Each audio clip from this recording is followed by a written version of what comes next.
I work for the World Court Project UK, which is about upholding the law on nuclear weapons.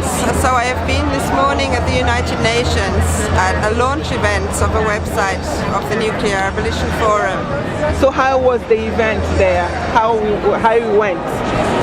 I think that there is huge potential. People are coming together on the humanitarian issue of nuclear weapons, because this is a situation where the security of all people is at stake and where trillions of dollars are being wasted, and we can see the future without nuclear weapons as completely possible and necessary and urgent.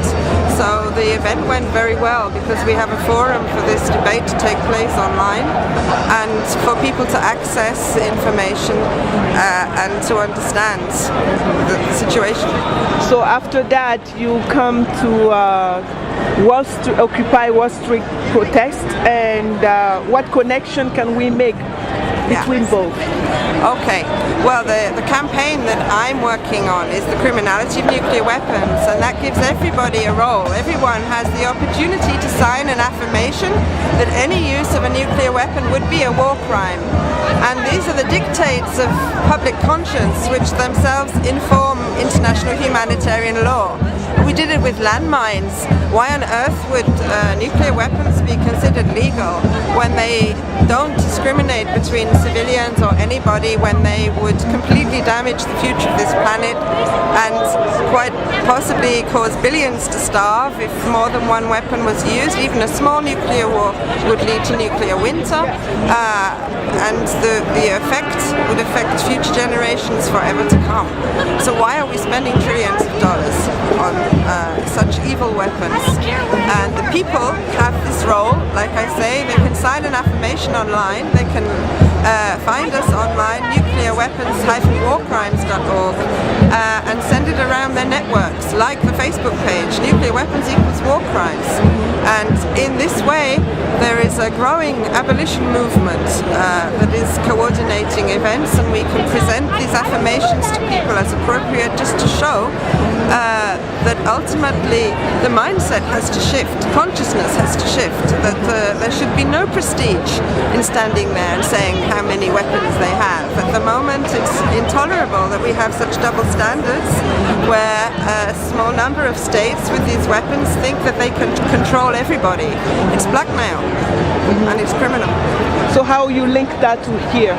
I link that to here because people are waking up. They are seeing that the law is being broken, that those, the 1%, don't care for the law. They think they can trample all over it in terms of what's happened in the financial crisis. And people are realizing that they need to stand up and they need to speak out about this for the future of humanity. And so I see the trillions of dollars there that are forever spent on war and on weapons, and especially the nuclear ones, is not justifiable at all, and that the people here, as they make these connections, have a very positive future to build, and there is a positive vision for us. How long do you stay in New York? Until Thursday. To Thursday? Yeah. I'm attending the first committee of the United Nations, which is, it's Disarmament Week. So on Monday, Ban Ki-moon will speak about the situation, and we support wholeheartedly his call for a nuclear weapons convention, which is the treaty which will make it perfectly possible to eliminate the weapons. It's already there in draft form at the United Nations, and all states have a legal obligation to start negotiations towards it.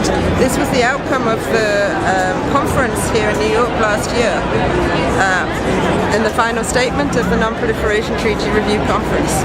All states must obey international humanitarian law. But this is going to be a big challenge for the international order, saying no more nuclear weapons. Yes, of course, it's a big challenge facing humanity. As we speak, we already have the challenge, the financial crisis, the climate change crisis. These crises are not going to go away. They are already big challenges. If we do not eliminate nuclear weapons, one of the top international judges I spoke to in June gives us up to about 10 years before one is likely to be used. We're actually in a very dangerous situation now, where if we don't seriously focus on an international level and the people don't wake up and get involved in that cause, then the probability of the use of a nuclear weapon is increasing.